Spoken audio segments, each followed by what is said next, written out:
All right, what's up, everybody? This is your AEW Dynamite post show for Wednesday, August 18th. They were in Houston, Texas. MJF just beat Chris Jericho in the main event. We've got some new matches for All Out.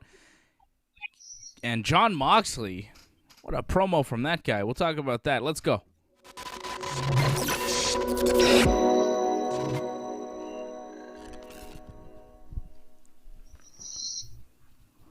Yeah. What's up, everybody? I'm Dave. There's Johnny. What's up, Johnny? Well, I just hope people that were expecting CM Punk realize the idea is Friday, not tonight. I don't know why there was so many posts about, CM Punk's going to show up tonight. Like, that was never, promised, advertised whatsoever. But for some reason, people thought CM Punk was showing up tonight for whatever reason. Who thought that? Everybody I've seen has been thinking Friday night in Chicago. That's a logical move. It's Houston, Texas tonight. A hot crowd in what I'm sure was a hot arena in Houston. CM Punk expected to show up Friday night in Chicago, United Center, the biggest crowd in AEW history for the second episode of Rampage ever. I fully expect Punk to show up. That's the big story. Everybody's waiting for Punk. We're all waiting for Punk. I think Punk's going to be there. I really do. I think at this point, they painted themselves into a corner. They've teased it enough. The rumors are too strong. They're doing the show in Chicago. It's happening. CM Punk, Phil Brooks will show up Friday night, and we will be watching it live with you here on the Ringside Report Network. We're going to do the post-show for SmackDown while we watch AEW Rampage Friday night, 10 p.m. Eastern, right here on the Ringside Report Network. I think Punk's showing up, Johnny. Do you think there's any chance that he doesn't? Unless they have something like, it's not Punk. It's going to be like Daniel Bryan. It's going to be like Ric Flair or something. But I think even with all that stuff, no disrespect to any of those guys, but I think it would be a disappointment because it will be in Chicago. I think it's a letdown for at least the hometown fans. Maybe not the TV audience, but definitely the home audience. No, I agree with you 100%. I think it would be a massive letdown for the fans in Chicago if it was anybody but CM Punk. I don't think you can really save this thing. I think that if it's not Punk, you can't throw Ric Flair out there. I think Ric Flair would possibly get booed because the fans are anticipating Punk. I think even Bryan Danielson, if he were to make his debut on Friday, I think people are kind of expecting him to show up at some point, but they want Punk. It's Punk's hometown. It's tailor-made for Punk. I think the only thing you could possibly do to save not having CM Punk in the building on Friday is if you send his wife, AJ Lee, the former AJ Lee, April Brooks or Mendez, whatever she goes under, right? Punk's real-life wife, if she comes out and does something, maybe in a Britt Baker match or something, and all of a sudden she's part of the AEW women's division, and also she lets us know, he's on his way, guys. He's coming. There's no way that the Chicago fans, even if they are expecting Punk, would boo Punk's wife. If he's the king of the city, what does that make AJ Lee, right? So I think that the only way AEW could possibly throw somebody out there or not have CM Punk out there and leave the fans satisfied in a way would be to throw his wife out there, say she's also coming to AEW, and don't you worry, my husband will be here soon.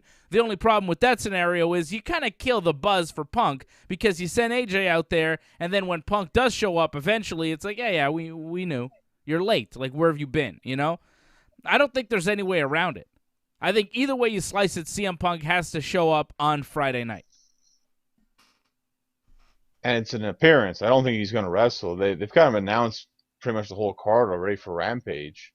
If he's going to wrestle, it'll be like a 30-second match, and I don't think they're going to waste that. No. He won't he's going to wrestle. Probably at the pay-per-view.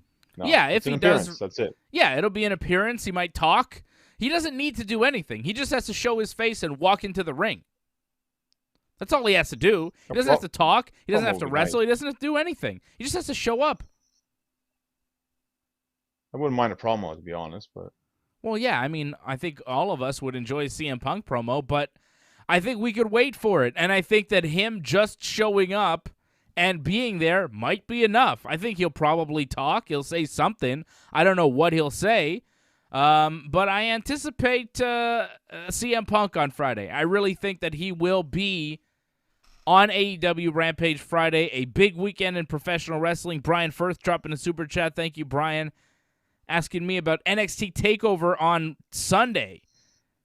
Asking me if I'll be watching NXT TakeOver. I will be watching, but we're not doing a post-show for NXT. Nobody watches NXT. Nobody gives a shit about NXT. I don't give a shit about NXT. I'll be watching the pay-per-view Sunday, but We'll do a post-show for SummerSlam. Johnny won't be there for that. Johnny's wrestling back in the ring finally. First match since the pandemic. It's been over a year for Johnny North since he's been in a pro wrestling ring under the lights, and he's going to be doing it on Saturday evening, so he won't be able to join us for the SummerSlam recap show on Saturday. My brother, though, will be in the house. I know a lot of people have been enjoying the Simon Brothers experience on Monday nights after Raw, and it will be another Simon Brothers presentation on Saturday night after SummerSlam. Very busy week here on the Ringside Report Network. I was here on Monday for the Raw recap. Here again tonight. Tomorrow night, we've got the MMA show previewing Gastelum and Cannonier. Tomorrow night, 8 p.m., Ringside Report MMA.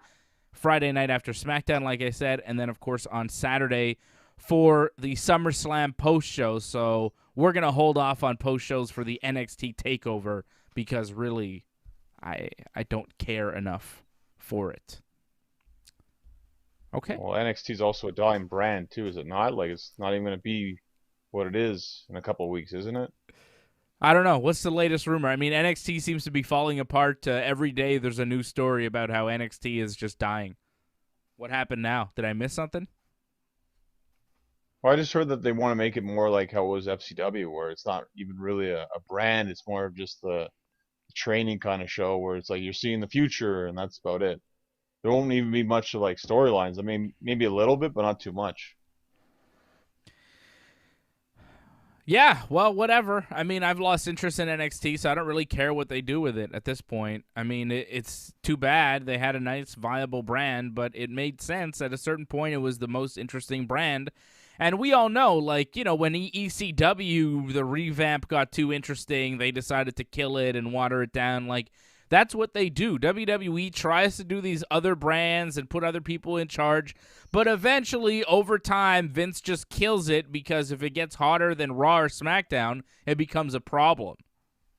That's just what happens. I'm not surprised. NXT got too big. Well, it was like their version of ROH, and they had their ROH guys, and it lasted for a while, but then they tried to replace it, and eventually it's just become another WWE show, so it's not really unique anymore. Yeah. Is Adam Cole? Adam Cole's going to wrestle on Sunday, but is that it? Is he staying? Good question. Yeah. All right, well, you know, screw NXT. We're here to talk about AEW Dynamite. So much happened tonight on the show. What did you think? Overall impressions? You were telling me before we started you weren't too hot on this show? Yeah, it's moments. I just didn't think it was really that great. Like, in the end, it just felt like, something's happened, but their big announcements weren't that spectacular, really. Like, for All Out, I mean, Pac against Andrade, like, we kind of knew that was going to happen. They just made that official. Mm-hmm. And, like, Paul White against, like, QT Marshall, that's not really interesting whatsoever. Like, why put that on pay-per-view? I mean, it's Big Show's first match in a long time, and it's his first match in AEW. Why not? He's a legend of the business. Yeah, what did you expect? QT Marshall, I mean, it's a bit of a joke match. Come on. It should have been something a little bit more interesting. I don't know. Just because you don't rate QT Marshall very highly doesn't mean that he's not a reasonable wrestler and isn't a decent first opponent for Paul White. It's not a big match on the pay-per-view. It's just a match. He'll bump around for the Big Show. I don't know. I don't have a problem with it. I don't have a problem. I thought it'd be something else. Something a little bit more for him, you know? Like, they always hype that big match with Shaq, and then we get this instead. It's disappointing. This is just the first match. This is just to see. It's a tester. Did you not see those pictures of Big Show's ass and the screws in his hip? QT showing pictures during that promo of Big Show's hip surgeries and says that AEW hired him to do commentary because he's basically broke down And he's had 5 hip operations in the past 18 months. Big Show says QT doesn't know anything, and they have a match at All Out. I don't know. What kind of shape is Big Show in? Is that real? Seems real. I remember him talking about something about that in WWE as well, but if I'm not mistaken, I think he also wrestled regardless of those surgeries anyways. So, like, you could tell the way he walks. He doesn't walk as well as he used to, but I think he can still get by given the size that he is. Just you're not going to see any drop kicks off the top anymore, obviously. The fact that that guy could ever do a drop kick off the top is a testament to what kind of an athlete and professional wrestler he is and was. You know, they called him the world's largest athlete. The guy was incredible. One of the most underrated performers in the history of the business as far as I'm concerned. I don't think people give Big Show enough respect, enough credit to the amount of shit this guy was able to do. Find me another big man in the history of the business that can come close to the movement of Big Show. Look at Omos and Dabba-Kato and these guys WWE tries to bring in, the Braun Strowmans and everything. They couldn't lace Big Show's boots on their best day. This guy, people don't give this guy nearly enough respect as he deserves. Ridiculous athlete, especially for his size. Crazy. Imagine Omos doing half the shit. Imagine Omos doing a drop kick off the top rope. People would lose their minds. Big Show is one of the most underrated guys in the history of the business, and he's still been a main eventer for most of his career and is a future Hall of Famer in all the companies. He can go to AEW, and WWE will still put him in their Hall of Fame because that's how fucking excellent he is. Big Show. All day, every day. I'm not going to disagree how good he was. No question about that. It's just he wasn't given that push, a steady push. That was the problem. Like, he'd have pushes here and there in WWE, and then they'd kind of just fizzle out. Like, he'd have title reigns, but they wouldn't really last that long. Like, when you have a giant like that, when you kind of kill him off kind of quickly, it's kind of hard to build him up again. And then they kept flip-flopping him face and heel all the time, so it was really hard to kind of take him seriously when you couldn't get behind whatever the heck he was doing. Yeah. Yeah, he was a victim of his booking, no doubt. But as far as the talent of the man, incredible talent. Incredible talent. Longevity as well. Like crazy. I remember a match he had with Kane on SmackDown where they were just like, because they were two huge guys, they just started doing like chain wrestling. And Big Show can actually like mat wrestle as well. Do you remember that? Mm-hmm. It was a long time ago. Vaguely. But it was crazy. I was like, what the hell are they doing? He wrestled Kane like so many times. So many times on pay-per-view. Yeah. So I'm not too surprised that he tried different things here and there. Yeah. I remember. Yeah, go ahead. Just him wrestling Regal. I think he tried to do some stuff with Regal as well. But again, like, you can only do so much within the limitations of what's believable as well because of the size difference with everybody. Even with Kane, yes, you can do stuff like that because the size is pretty much there. Indeed. And I agree with you. I don't think that the Big Show QT Marshall match is this huge, groundbreaking match for All Out, but I'm just a big Show mark, so I like seeing him wrestle. You know me. I love Big Show. And I'm still calling him Big Show. I don't give a fuck. They can call him Paul White all day, but you either call him Big Show or the Giant or nothing. I don't care for this Paul White. It's just so plain and basic. It's, Paul White the Giant. Like, give me something, The Giant Paul White. Do you have to call him just plain old Paul, I don't know. It's kind of a lame name. So he's Big Show forever to me, okay? You hear his, music. It's kind of like a bootleg Big Show theme.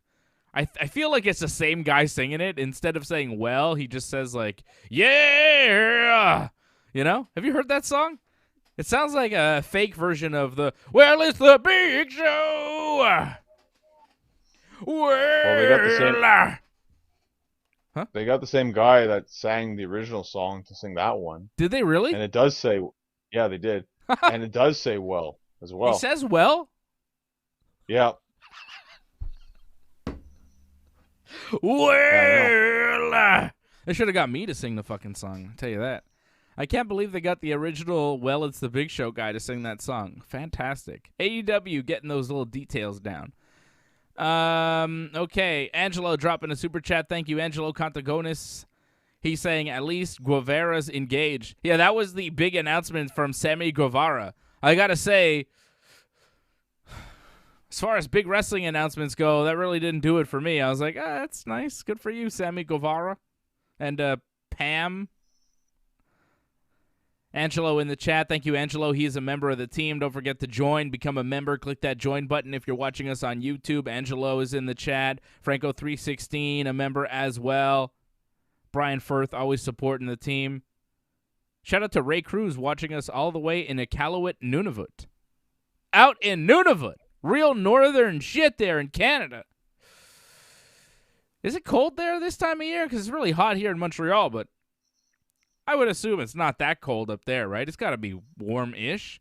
Is it like minus up there where you are, Ray? Or is it still like, 15 degrees or something? I can't imagine it's like -5 in Iqaluit now, but, it's the north, so I don't know. I've never been. I guess I could just do a weather look. I could just Google weather in Nunavut, and I could just tell you. Now that I'm curious, it's 7 degrees currently. Oh, it's not so bad. 7 degrees is not bad. It'll be like 8 tomorrow. Oh, it's not hot, but it's not like freezing, It's not minus. It's not minus. How warm does it get in Nunavut? Oh, an average of 11 degrees. An average of 11 degrees Celsius, which is like, not hot, but not freezing, not -32. No, but I think what you need to do is go there and notice the difference between here and there. And you'll notice, like, oh, yeah, it's still, like, pretty cold compared to here. Well, yeah, I mean, 11 degrees compared to whatever it is, 30 here, right? Yeah. You'll still be, wearing a coat. Yeah, well, I would rather stay here right now. Thank you very much. Unless Ray is rolling out the red carpet for us out there. I'm not too keen on traveling these days anyways. All right, what happened on Dynamite? So Sammy Guevara asked his girlfriend to marry him in the ring. That was his special announcement. She said yes, by the way. I wonder if they would have shown it on TV if she said no. Like, they promo this special announcement. Imagine she says no. You have to cancel it and forget about it, right? It was taped, though, so... Yeah, it's a work. They planned ahead. It's all a work. It's all a work. Is that even really his fiance, or is it just some actress they hired? I think it's really his fiance. She was terrible. Yeah, she was just, I don't know. Anyways, they had a match then. Shawn Spears versus Sammy Guevara. I thought the match was pretty good. Spears and Sammy brawled before the match. Tully helping Spears with a spike pile driver. The ref ejected Tully from ringside. You notice Tully hit Ref Aubrey with his jacket, and the crowd was kind of like, oh. I don't know if he meant to hit her or was supposed to hit her, but like he whacked her with the jacket. That's not good. You can't hit a woman with your jacket, Tully. What do you mean? What you gonna do? Like, he already got thrown out. Like, yeah, I know, but just the optics of it, it was pretty heelish. He should be suspended from AEW for that. Anyways, Sammy at one point gave Spears the FU, like the attitude adjustment thing. I don't know what else you would call it. Right? It was an attitude adjustment. It was John Cena's move. He did it onto a guardrail, off the apron, onto a guardrail. A what? That's not a Death Valley driver, though. That's not what it is. Death Valley driver, you drop the guy like you go down with him. Attitude adjustment is you toss him over like a fireman's carry.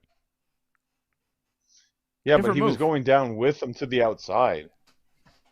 That was an attitude adjustment, John. Stop letting your blind hate for Cena cloud your vision.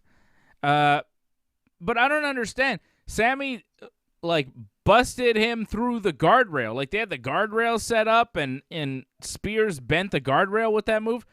That's allowed now? You could do that? You could just put people through a guardrail during a match? No disqualifications, no nothing? The ref saw it. Is that okay? I guess so. AEW rules, right? Well, I guess when you're on the outside, if things happen to be there, you can use them. Like, remember Cody fell through the table, right? Yeah. Malachi Black pushed him to the table.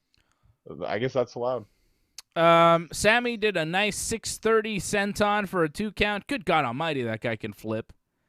And then the finish came when Sammy just started kneeing Spears in the face, busted him open with one of those knees. Spears was bleeding pretty profusely by the end of that match. Sammy hitting his GTH, which is kind of like a reverse go to sleep, which makes you wonder, is he going to be able to hit that move once CM Punk shows up?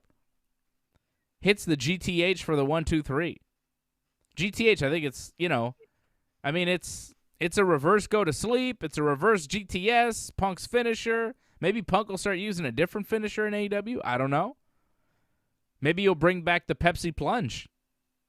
Right? That was his finisher before WWE. You think he might bring that back? That'd be fun.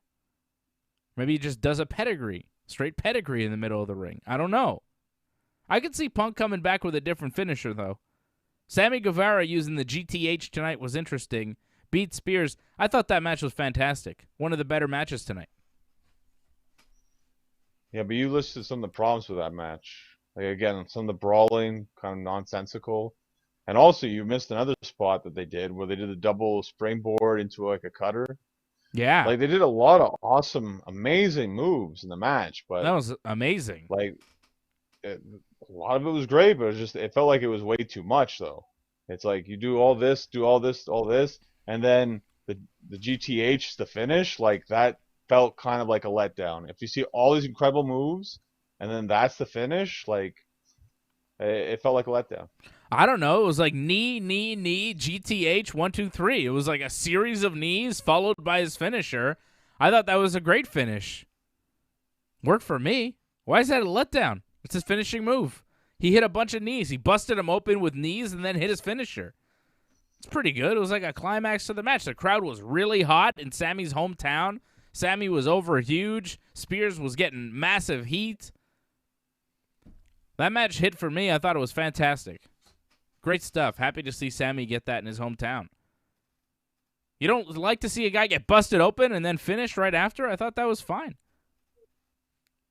I thought the other stuff was way too spectacular. They should have ended it. Like, you do the Death Valley Driver or attitude adjustment, whatever you want to call it, onto the guardrail. That's only a 2 count. Then you do a double springboard cutter, only a 2 count. 630, only a 2 count. It was way too much. All right. What was your match of the night, Johnny North? You'll be surprised. I actually, Young Bucks against Jurassic Express was the match of the night.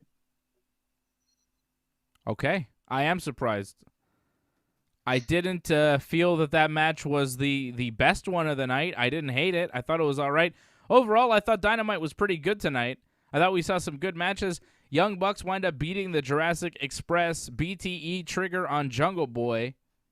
Kenny Omega, at one point during the match, comes out, hits Marco Stunt with a chair, gives the chair to Matt Jackson. Christian comes out, hits a spear on Kenny Omega. They brawl away.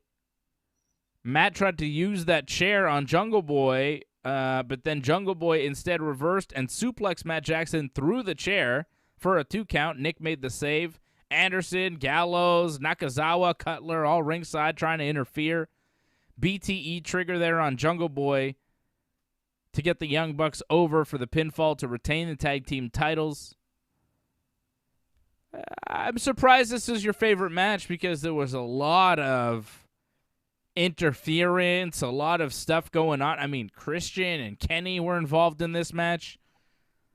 It felt like the match wasn't even really the focal point of the segment. After the match, we had all of the super elite, everybody, Kenny and Gallows, come out, beat up Christian some more. Jurassic Express just kind of huddled in a corner. Christian just taking a beating. Don Callis even kicked him. Kenny hit him with the one-winged angel. I don't know. That was not my favorite match of the night. I'm surprised. You liked all that interference, John? Why was that your match of the night? Interference wasn't the best part, but I did like a lot of the back and forth. Jurassic Express hit a lot of good offense. Unlike the other match you talked about, like this felt more back and forth. Like Bucks hit their stuff, but Jurassic Express also hit their stuff as well. And Jurassic Express has a couple of finishers where it's like, you can believe this could be over here. So the fact that they were able to go back and forth, make it more compelling, the interference is almost expected at this point. When it's the Young Bucks or it's Kenny, like, you know it's coming. the fact that they were able to battle through it for a little bit, it made it interesting. I don't know. I thought it was a little bit too much of it. My match of the night was the opener. I really enjoyed Sting and Darby versus 2.0. I liked it. I thought it was fun. That was my favorite match. All right for an opener. Wow. Okay. For an opener, it was fine, but it felt more like just a brawl than a match. Yeah, but they hit some pretty crazy moves. That suplex that 2.0 did to Darby onto the bottom of the skateboard, that was the worst bump I saw all night. That's devastating. You want to take a vertical suplex on the bottom of a skateboard, John? That was horrific, horrible, painful. Darby Allin wanted to do it. And that's what he wants to do. Yeah, I know, but that was a hell of a bump. I thought that was really good. Sting getting powerbombed through the table and then no-selling it. They launched Sting through that table. And then he gets up and he's like, ah! That was crazy. I loved it. I loved every minute of that. I love that 2.0 got hit with, double Scorpion Death Drops. I didn't love the finish where Sting applied a Scorpion Deathlock on both guys and they both tapped out. I thought that was a little over the top. But that's kind of what 2.0 is. They're a little over the top. They're a little wild and crazy. I thought it was cool for two guys, grew up watching wrestling to be in the ring there with Sting on TV, Two Canadian guys. The show's airing on TSN in Canada across the nation. They're wrestling Sting. I was happy for those guys. They called Big Magic, Matt Lee, Big Magic. I thought that was good. He got to cut a promo before the match, too. Moxley and Eddie Kingston are making their way through the crowd, doing their entrance, and then 2.0 and Daniel Garcia attacked them, beat them down. Big Magic gets on the mic, calls out Sting and Darby. The fans were, really giving them heat, chanting, "You suck." That was pretty good. I enjoyed that. That was a fun opener. It was a lot of energy. A lot of energy from everybody there. You could tell everybody was hyped. Sting did a good job. Yeah, I like the opener. I'm just saying I don't think it was the best wrestling match I saw tonight, though. Yeah, I don't know. I think maybe Sammy and Spears could have been the best wrestling match, too. That was a really good one. I'm saying my favorite match was the 2.0 versus Darby and Sting match, but not by a mile, I could see why you picked the Bucks match. It was all right. I enjoyed that. I enjoyed the Sammy and Spears match. I liked a lot of what I saw on Dynamite, especially in the first hour. I thought the first hour was really solid. See, a lot of good matches. I'm surprised you were underwhelmed by tonight's Dynamite. We saw a lot of good stuff here. A lot of good matches. Sting and Darby versus 2.0. Good match. Sammy Guevara, Sean Spears. Good match. Young Bucks, Jurassic Express. Another very good match. What else did we see as far as in-ring action? Thunder Rosa beats Penelope Ford by submission. That was decent. It wasn't a terrible match, but it was probably the least interesting match on the card tonight, right? And it wasn't bad. Thunder Rosa's an excellent wrestler. Penelope Ford's very good, too. But, that match was kind of whatever. Not the most exciting match on the card. But even that was fine, right? I don't think we had a bad match tonight. I can't say that was a great match, though. It felt like Penelope was a little overwhelmed by Thunder Rosa. It felt like Thunder's in a totally different level compared to Penelope, and it was kind of tough for her to. You could tell. I think she got kind of tripped a little bit. I don't know if she was nervous or the fact that Thunder Rosa hit so hard that she just wasn't expecting what was coming at her for a little bit. Because it seemed like she was just really off in this match. I don't know. I mean, you say it wasn't great. It wasn't great, but I'm not expecting great from a Dynamite match with no build between Thunder Rosa and Penelope Ford. I'm expecting it to be what it was, It was fine. They had build, actually, because they hyped that on Dark that there was an interaction. There was an interaction? You didn't see it? Well, I don't know what you're talking about. Yeah, they showed it. Like, I guess Penelope wrestled on Dark. She did a beat down on her opponent, and then Thunder made the save. Oh. I mean, there was a little bit that they added to it. Well, Angelo dropping a super chat. He says Guevara Spears match of the night for him. Yeah, I thought that was a really solid wrestling match. See? People are split here on what their favorite match was, and I think that's good. I think that there was something for everybody and something that everybody can latch onto and say, I thought that was my favorite match. I thought the opener was really good, the Spears-Guevara match, and the Young Bucks match, all very good. Honestly, though, when we were getting ready for the show, I thought you were going to give me the Spears-Guevara match as your favorite. I'm surprised you went with the Bucks. I am. You're usually more of a one-on-one meat and potatoes type of guy. And you seem to get so frustrated with the Young Bucks when they're always doing interference and all sorts of stuff. You change from week to week, Johnny North. One week you're mad at the Young Bucks tag team rules, and then another week you're like, best match. These guys are the best. I don't understand you. Well, sometimes their matches can make sense. Sometimes their matches make absolutely no sense. I think it really helps when they wrestle people that they're familiar with or they're comfortable with. I think they're comfortable with Jurassic Express. But if they're wrestling like Moxley and Kingston, the match is an utter disaster. I think you can kind of understand it's the styles clash. Like, if they don't mesh well with the guys, the matches usually just are a mess. And I feel like I think they've wrestled Jurassic Express enough that the styles mesh well enough that they can put the matches together well. It makes most sense. But if it's a fresh team, it's a new team. Say it's like Varsity Blondes. It's not going to be good because they're not used to them. Well, at All Out, I fully expect it to be Jurassic Express once again. It'll be inside a steel cage. They announced a tag team tournament with the winner facing the Bucks at All Out in a cage for the tag team titles. And we have some matches set for Rampage and Dynamite. It'll be Private Party versus the Jurassic Express in a semifinal. And then on Dynamite next week, it'll be the Varsity Blondes versus the Lucha Brothers in the other semifinal. And then the following week, we will have the final between, I'm thinking, Jurassic Express and the Lucha Brothers. Jurassic Express will wind up beating the Lucha Brothers. And then we'll see Jurassic Express versus the Young Bucks in a cage for the belts at All Out. Right?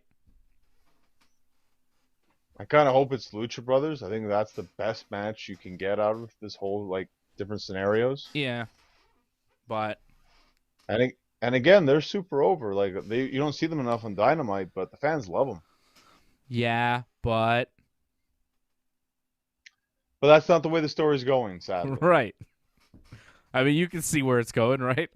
It's like, obviously, the Lucha Brothers are like backing up Pac in his feud with Andrade.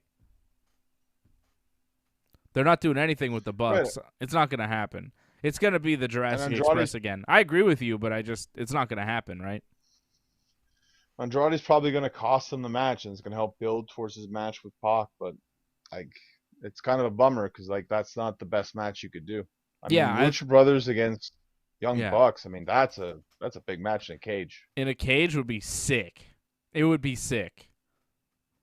And you could build it. Like, didn't they do a ladder match at All Out at some point against the Lucha Brothers? I think it was like a ladder and table or something match. Was it All Out 2020? I think it was like 2019. Yeah, eh? God damn, it's a long time ago. Yeah, in Chicago, right? 2019, All Out. Was it? Yeah, Lucha Brothers in the Escalera de la Muerte match. Multiple ladders.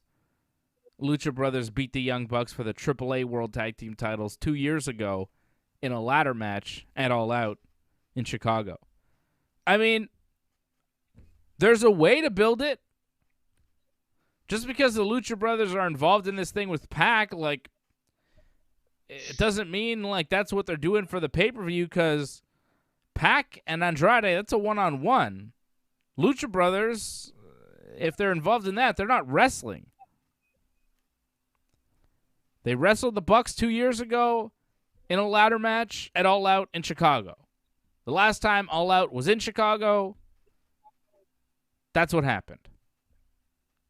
You could do it again, Bucks versus the Lucha Brothers, but it feels like, Jurassic Express is going to get a rematch. There was a lot of tomfoolery tonight, a lot of interference. It makes sense to put them in a steel cage and, eliminate that interference somewhat for the Jurassic Express in this current story, right? It makes the most sense. Paul White versus QT Marshall, official for All Out. Pac versus Andrade, official for All Out. We're going to have a steel cage match for the tag team titles. Young Bucks versus a team, probably Jurassic Express. That's official for All Out. There's going to be a women's casino battle royal for a future AEW women's world title match. Kenny Omega defending the AEW world title against Christian. And that's all we have officially so far for All Out. A lot of big players, Miro, Darby Allin, a lot of people don't have matches. Miro called out Eddie Kingston tonight in a promo. I like Miro saying he serves God every day and his hot wife every night. I like that line. That was very good. God's favorite champion, Miro, calling out Eddie Kingston for some reason. Not sure why. But there it is. Just calling his own shots, calling the people that he wants to face. Oh, I thought you were going to fill me in there. Wants. I thought you were going to be like, well, they had a thing on Dark Elevation 3 weeks ago, and I thought there was a reason. There's no reason?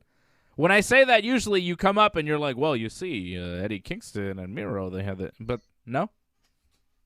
Well, the reason is, like, Miro he wants. He's going to call out the people that he wants now. He's just going to randomly choose who he wants to face. That's how this works now. Okay. I like Miro. I'm a fan. I think he's fantastic.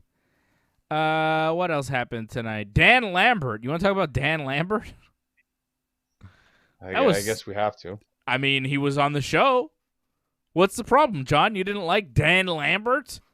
In the ring with two former UFC heavyweight champions, Andre Arlovsky and Cigano Junior Dos Santos.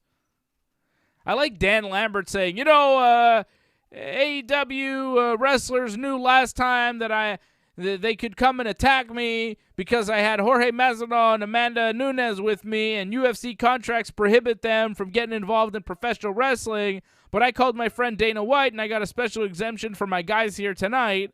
And I'm like, dude, Andre Arlovsky fights for the UFC. Junior Dos Santos was recently released from the promotion. He doesn't fight for the UFC anymore. You don't have to get Dana's permission. I think he might be in Bellator now, although I'm not even sure. I don't think he signed with Bellator yet. I think he's a free agent, Dos Santos. One of the most vicious knockout artists in the history of the game. Both of them, really, but Junior Dos Santos, my God.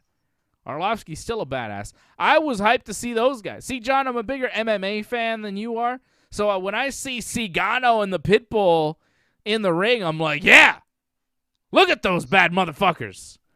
And then Dan Lambert, Dan Lambert is the owner of American Top Team, which is one of the most successful mixed martial arts gyms in the world. They have many UFC champions, many past UFC champions, current as well, and some of the best fighters in the world train out of American Top Team in Florida. And Dan Lambert is the owner of that gym. He put it all together. And he's there with a couple of his guys, two badasses in a real way, Junior Dos Santos and Andre the Pitbull Arlovsky.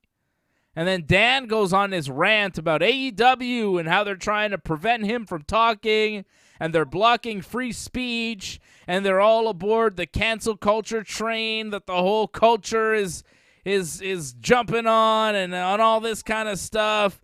And he challenged anyone on the AEW roster to come do something about Junior Dos Santos and Andre Arlovsky. And, of course, I mean, who is going to do that? He says AEW is full of loudmouth wannabe tough guys that couldn't wrestle their way out of a wet paper bag if their lives depended on it. Which, he's got a point. Lambert tells the fans that they're not here because they're hardcore. They're here because they're hard up. A bunch of nerds sitting in their mom's basement playing Dungeons and Dragons couldn't get laid if their life depended on it. And, he's talking about a certain segment of this audience that, I'm sure would be offended by these things. I was amused. He's not talking about me. I'm good. So I was enjoying the promo. I thought it was funny. I liked it. He's saying a lot of shit about pro wrestling and AEW and their fans that I'm thinking as well. So, yeah. Good on Dan Lambert for going out there and saying that shit. Lance Archer comes down to the ring, and he's acting like he's going to do something. And I'm like, Lance, do you know who those two men are in the ring? They will kill you. They will literally kill you, and it won't take them that long. And thankfully for Lance Archer, Scorpio Sky and Ethan Page come and attack him from behind and leave him laying. Dos Santos and Arlovsky just kind of look and laugh at him. And that was it. I enjoyed that segment. I mean, I was kind of sad that Scorpion Sky and Ethan Page had to come out and, like, interrupt, because I really wanted to see what Lance Archer was going to do had he got into the ring with Arlovsky and Dos Santos. I mean, that would have been interesting. I like that Dan Lambert promo. The guy can cut a hell of a promo. I don't give a shit about all these fucking sensitive nerds on the internet that didn't like that promo. I saw a lot of people real sensitive because they fucking see themselves in what he's saying. And if you don't like it, maybe you're seeing yourself in what he's saying. I was amused. It's my type of guy, Dan Lambert. I like that fucking guy. More Dan Lambert. More Dan Lambert promos. Telling it like it fucking is. Tremendous. Good on him. You didn't like it, John? What's the matter, John? The promo-wise, I had no problem with what you said. It's more of the lack of action. The fact that we had Ethan Page and Scorpio Sky come out, it's like, well, that kind of killed out the potential of what could have been right there. So that's what was kind of disappointing. Like, all that just for those guys to come out, that was very disappointing. Yeah. I mean, the finish of it was kind of a dud, but it was cool to see Junior Dos Santos. Yeah, the finish wasn't great, but I like Junior Dos Santos. I like seeing him. I just like seeing him. I enjoy him. He's Junior Dos Santos. Right, well, he's awesome. You, I guess. Huh? I would have liked to see him get physical. Like, it would have been kind of cool to see that, no? Like, maybe he will. I wanted to see him fight Fedor for Fedor's last fight, but they threw that Tim Johnson at Fedor, and I'm like, who? Come on, Bellator. Come on, Coker. Give me what I want. Give me Dave Bautista in there. You see Bobby Lashley said he was down to fight Jake Hager in a MMA fight? I was like, yeah, I don't think Jake Hager's down for that, Bobby. That wouldn't be a good look for AEW. I hope that doesn't happen. I don't think WWE's down for that either. I mean, they should be. Because Bobby wins that shit. He'd be like a minus 800 favorite. Massive favorite in that one. It's not so much about wins and losses. It's that he'd have to take time away from WWE, and he's a WWE champion, so I know, doesn't really work for them. But you get to beat up a guy that's in AEW for real and then bragging rights, I don't know. It's not the worst thing they could do. Bobby's not going to be WWE champion forever. At some point, he's going to drop that belt, and, might be a good road for him. Maybe Saturday.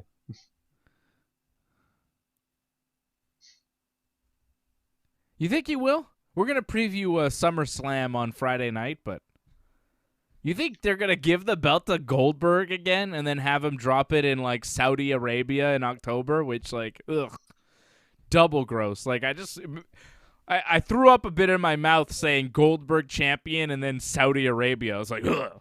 I feel nauseous. Yeah, I think the next pay-per-view, is it not in Saudi Arabia? Because if it is, like, his chances go up quite a bit then, I think. What do you mean? No, the next pay-per-view isn't it in Saudi Arabia?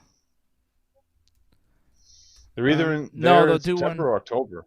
Yeah, no, it's October. They'll do one in September, I guess, another pay-per-view, right? Okay. Extreme Rules, September 26th, Columbus, Ohio. Doesn't mean Goldberg can't hold the belt past that. I could see them giving the belt to Goldberg because they're a stupid company that makes stupid decisions all the fucking time. Right? Okay, well.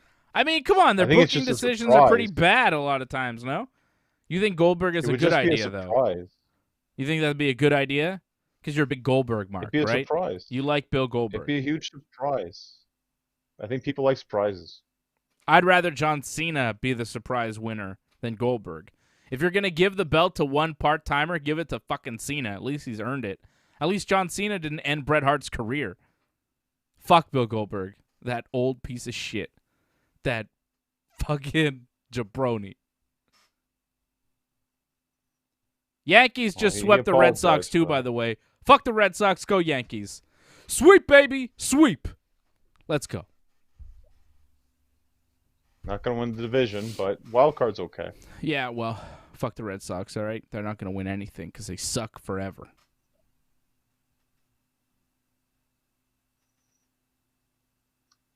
So also on Dynamite. What? Somebody is sending me a shirt. You see Kenny Omega was wearing a shirt that said Chick Magnet? I saw it, yeah. You see that? Look at that shirt. It says Chick Magnet on it. He was wearing that shirt tonight. He's talking about CM Punk. A lot of people say Chick Magnet or CM Punk. CM stands for Chick Magnet Punk. Oh, what do you think he's telling you there, John? He's a fan? It's a tease, John. It's a tease. Jade Cargill and Mark Sterling cut a promo about our match with Kiera Hogan on Friday. Kiera Hogan, formerly in Impact. I didn't realize she was in AEW now. That's good. She's a talented wrestler. I'm happy to see her in AEW, and they're going to wrestle on Rampage on Friday. That's good. I think Jade will probably smash Kiera, but that's fun to see. Yeah, it's probably going to happen. I still think it's too early for Jade to go up against Baker, but slow build. Maybe in November she'll get the title shot. Who does Britt defend against at the pay-per-view? Thunder Rosa? I think that's the move. Or nobody. I mean, just because it's pay-per-view doesn't mean you need to see a title defense. Remember, she's got like a broken wrist. Do you really need to put her in like harm if you don't have to? They do 4 pay-per-views a year. She's the women's champion. You kind of have to. Either Statlander or Thunder, I think, pay-per-view for Britt. Or tag. You just brought in someone to help be like her enforcer. Yeah. Possibly do a tag match instead. I'm just saying, you have a champion and you pretty much have built the whole division around her. Do you really need to put her through a tough match with a broken wrist? I don't know. I don't know how bad her wrist is or whatever, but I feel like you need a women's title match at the pay-per-view. And if she is healthy enough to wrestle, she should be wrestling against Statlander, I think. You build that Thunder Rosa match later on, but I think Statlander is the move. She should be next for Britt Baker right now, but I don't know. Barely saw Statlander tonight. Was she even on the show? Maybe mentioned. That was about it. I don't know. MJF beats Chris Jericho in the main event, getting him to tap out with his Salt of the Earth Fujiwara armbar. I thought the match was solid. Jericho not allowed to use the Judas Effect finishing move, or use his ring music, but the crowd singing Jericho to the ring, singing Judas a cappella, which was kind of a fun moment. You could see Jericho really soaking it in, enjoying that. MJF at one point grabs the video camera. Jericho punched the camera, not MJF, the camera, and then he kind of shook off his hand like, ow. Like, yeah, no shit. Why'd you punch a camera? It worked, though. MJF bumped, and Jericho flipped him off. MJF went for the ring that he has, and then the referee took it off of him and then went to dispose of it ringside, give it to somebody. While she was distracted, Jericho hit MJF in the gut with Floyd the baseball bat, and then went to hit the Judas Effect, but held back because he's not allowed to do that move in this match. But he had the ref distracted, and he just hit MJF with a baseball bat. What? Like, he's like, okay, I'll get disqualified if I hit him with Judas Effect, but you will also get disqualified if you hit him with a baseball bat. Once you've hit him with the baseball bat, haven't you crossed the line that you could also hit him with a back elbow? But Jericho held back. And, of course, MJF then hit him with his own version of the Judas Effect back elbow and gained the advantage and applied his armbar and won the match, got Jericho to tap out. Jericho, of course, selling the injured arm. His arm has been injured. He didn't use his Judas Effect submission move or finishing hold, whatever. He got submitted with MJF's move there. So you kind of saved Jericho, like he lost, but he didn't lose fully because he couldn't use his finishing move. But at the same time, like, why didn't you just hit him with it when you hit him with a baseball bat? That was odd. I think MJF winning was the move there, though. Before we talk about MJF going over and how it went, like, were you not upset that Jericho, like, held back on the elbow after he hit him with a baseball bat?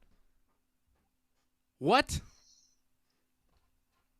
It's a weird way of, like, saying that he has respect for the rules, which is odd because he just broke the rule beforehand. But it's like, but he'll respect that stipulation that was put into play regardless because he's a face. And I get that, but the fact that you already broke a rule, but, you know, you can't break that other rule. It's weird. It's, you know, maybe sometimes they don't really think things through sometimes, and they're just like, well, we got to hold that into play, but we can do other things that are pretty much just as bad. That's the problem sometimes. They need to think things through sometimes. Yeah, that was weird. It was just odd. It was like, what the fuck, man? Hit him with the thing. Hit him with your elbow. You just hit him with a bat. Elbow's not as bad, I promise. But he didn't. MJF wins. I think that was the move. Him away. Huh? It would hurt his soul, I guess, if he knew he cheated like that. It would eat away at him. But he already cheated. He already cheated. Yeah, but he didn't say he wouldn't cheat with that. He said he wouldn't use that finisher. No, MJF just said that was a stipulation. Jericho never said he would do it. MJF was just like, He agreed to the stipulation, though. So that's kind of like being a man of his word, right? Yeah. Didn't say he would never use a baseball bat. Are we done with MJF and Jericho? I feel like we're not. Well, we still have pay-per-view, so there's got to be some sort of multi-man tag. I don't know. I think you saved Jericho, though. You know, he had an injured arm. He didn't use his finishing move. MJF gets the win. He had to win after Jericho went through all the labors and the different opponents while MJF just kind of sat there resting for all these weeks. It made sense for MJF to win. MJF is the new start. You want to push him. This is a good move all around. Bit of a weird finish, but hey, what are you going to do? Jon Moxley cuts a backstage promo about the Elite, starts talking about Kenny Omega and hiding behind the Elite, and then he starts talking about Hangman Page and saying he can't get through his little emo high school problems with the Elite, and it's distracting him, and that's why he can't become champion. And Moxley's like, he's not even a cowboy. I could drink him under the table and kick his ass. And Christian, he should have stayed retired. And all this shit. He's like talking about everybody. And then he talks about what he's going to do to Daniel Garcia on Friday on Rampage. Moxley going at everybody. Almost like a pipe bomb. Okay, if you think so. I didn't feel like there was whatsoever, but I think it was just to kind of show you that there's a good chance he could just be wrestling some faces soon because he doesn't really care about anybody. So I think it was just to prepare the audience for that, where it's like Moxley's going to do whatever he wants. How about Moxley versus Hangman at All Out? Well, apparently Hangman, because like I don't know if you heard the news that I guess he's going to be having a kid soon, so I guess they've given him time off. So I don't think he's going to be even at the pay-per-view. See, you can understand that. What? Like getting time off, like understanding that, family comes first before everything else. Not a pay-per-view, brother. Whoa, I can't believe it. You heel turn right there. Wow. Pay-per-views come first, brother. It's the wrestling business. It's not the family business. No, I mean, if Hangman needs to take time off, whatever. But, I mean, I wanted to see Hangman at the pay-per-view. He's the most over babyface in the company, and him versus Jon Moxley would make a lot of sense right now. Moxley talked about a few people in that promo. He talked about Kenny. He talked about Christian. Well, they're wrestling each other at the pay-per-view. But he also talked about Hangman. So Hangman could take exception to that. Or why doesn't he just have a drinking contest with Jon Moxley and see what's really going on there? Maybe Moxley could drink Hangman under the table. I don't know. I was just thinking about Hangman wrestling the pay-per-view, and Jon Moxley would be a pretty good opponent. Would he not? I mean, it would make sense if he is wrestling, right? Yeah, of course. I mean, if they can get him to wrestle, that should be the guy. But didn't Archer lose his U.S. title? I think Yeah. that's what Moxley should be going for. I think if they can pull that match off for the pay-per-view, they should do that against Tanahashi. My God. I think that's the biggest. Yeah, I think in terms of pay-per-view matches, that's the biggest one you can do. Yes, Hangman you can do later.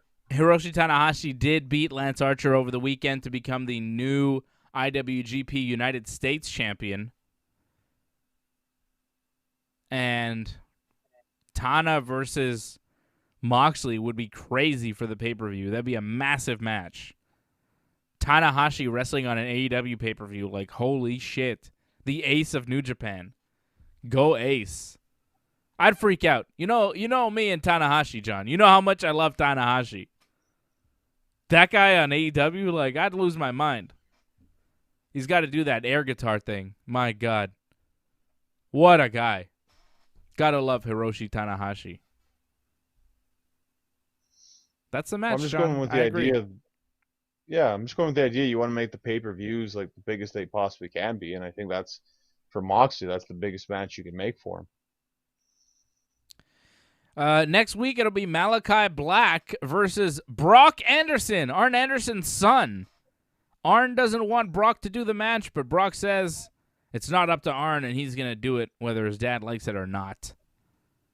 That'll be on Dynamite next week. Looks like Malachi Black will be laying another beatdown on Brock Anderson. Do we do Cody versus Malachi again at the pay-per-view? Is Cody also taking time off? What's the story? Where's Cody? Well, they said he's taking time off because he's doing that reality show, I'm guessing, right? That he's filming. Oh.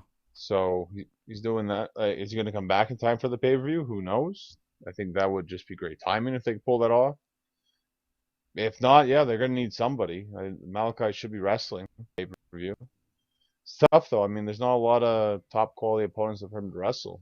I mean, I know you mentioned Dustin, but I feel like that's another squash. Yeah.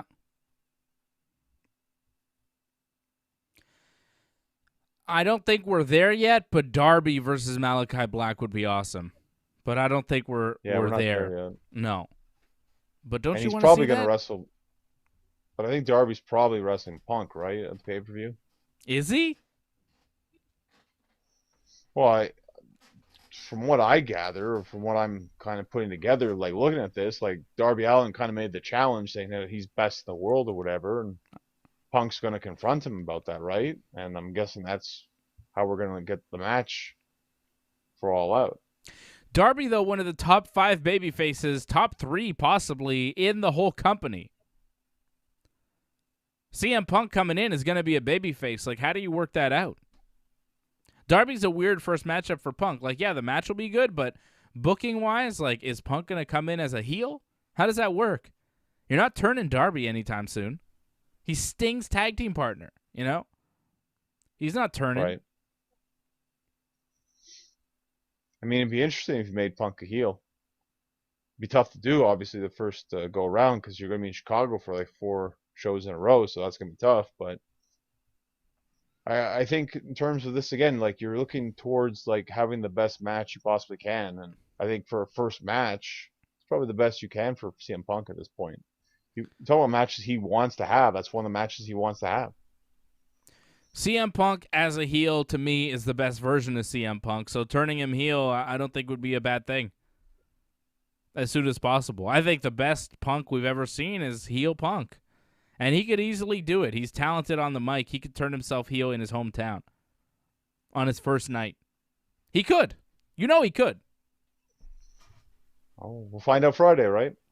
I'm telling you, though, the match to make for CM Punk in Chicago at All Out is against Colt Cabana. That's the fucking match. Good God. Well, I saw the video Former best friends. Reaction. Huh? What happened? Colt, like, online or something. Like, someone asked Colt online on a video, like, what he thought about CM Punk, and he just, like, laughed it off and, like, didn't want to talk about it, shook his head, didn't want to talk about it. So, the no answer is always the best answer. There's That something always there. tells you a lot right there. There's Of something course there. there's something there. He sued him. Like, of course there's going to be heat. Right? Punk and Cabana were best friends. Punk goes on Cabana's podcast, says all that stuff about WWE. WWE sues Punk and Cabana. Punk apparently told Colt that he was going to pay for his legal fees when everything was over. Apparently, Punk left Colt holding the bag. Colt then sued Punk for the legal fees. And, yeah, it's been a difficult relationship. I don't think they're friends anymore. Maybe they've patched things up. I hope they have. They seem like very good friends that came up together in the wrestling business. Both coming out of Chicago. Both two of Chicago's favorite wrestlers. Both possibly wrestling for AEW. With a pay-per-view in Chicago in a couple of weeks. I mean, I don't know about you, but I would really be down to see Colt Cabana versus CM Punk in Chicago at All Out. You want to talk about a smart first match for CM Punk? He knows how to wrestle Colt Cabana. Colt Cabana knows how to wrestle him. They've done it enough times. Back where it all started, you know? I don't know if they can do it, but I think they're both professionals. They can figure it out. My God, you could do some fun promos leading up to that. Just saying. I think I'm thinking just being professional is, you know, they're civil backstage and doesn't turn into anything, and that's the best you can do, I think, at this point right now. I think if you put it in the ring, that's just going to cause a lot of problems that you don't really need, so you don't really need to go down that route, in my opinion. I disagree. I think you do, because that's where the money is. That's where the money is. That's where the big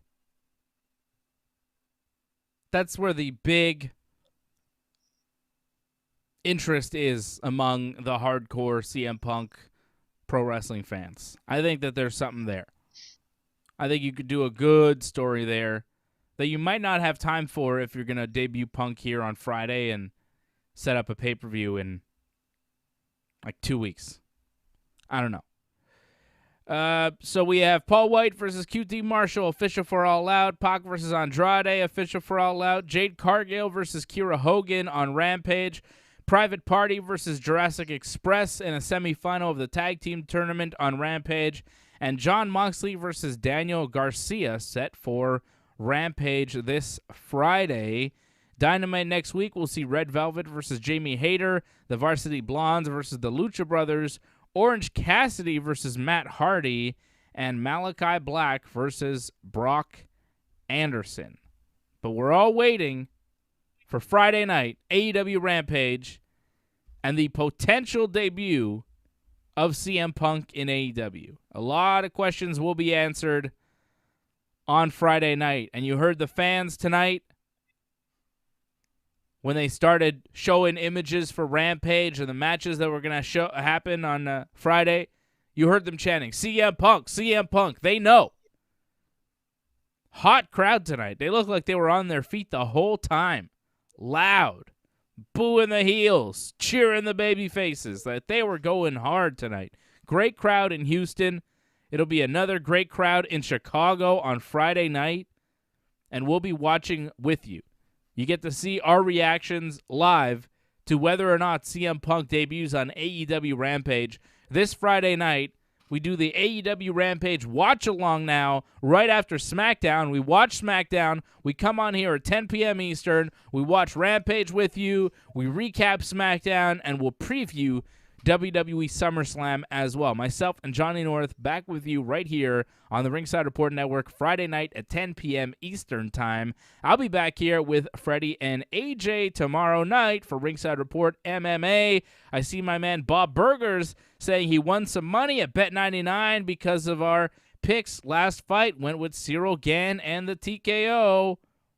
Thanking me for making money for him, and I will continue to make money for you on the Ringside Report MMA show. Every Thursday night, we give you winning picks. And you can bet with us over at bet99.com using that promo code Ringside. They will match your initial deposit up to $600 when you use our promo code Ringside. So that's pretty good. That's free money for you over at bet99.com. Use that promo code Ringside. Win some money with us, just like Bob Burgers did. Angelo Contagonis dropping a super chat. Yeah, your merch is on the way, Angelo. We'll let you know when you'll get a tracking number soon. Hasn't shipped yet, but the order has been placed, and you're going to get some merch on your way, Angelo. Angelo won a super chat battle for some merch a little while ago, and we're shipping out some merch to him, and he is the super chat leader tonight. Thank you to Angelo. Thank you to Brian Firth for dropping the super chats tonight. Thank you to everybody for becoming members. Angelo, Brian, Franco316. I see you. And those are all the members I saw tonight. Members not watching live tonight, but I know we have the members. They are with us, and they watch the replay if they're not there live. You know? John? Sure, AJ's always watching somewhere. AJ? Come on. I'll deal with him tomorrow. I'll deal with that guy tomorrow. My man, AJ. Let's give a shout-out to some of the members here. Franco316, Antoinette, Sasha, Harold, Rob, Craig, Derek, Angelo, Doug, Jason, Patrick. Shout out to all the members, everybody supporting the Ringside Report Network over the years. And I'll be back here tomorrow night, 8 p.m. Eastern Time for Ringside Report MMA. Don't forget to like this video, subscribe to the channel, and leave a comment when you do. We are here after every episode of AEW Dynamite, and we watch AEW Rampage with you live every Friday night at 10 p.m. Eastern Time right here on the Ringside Report Network.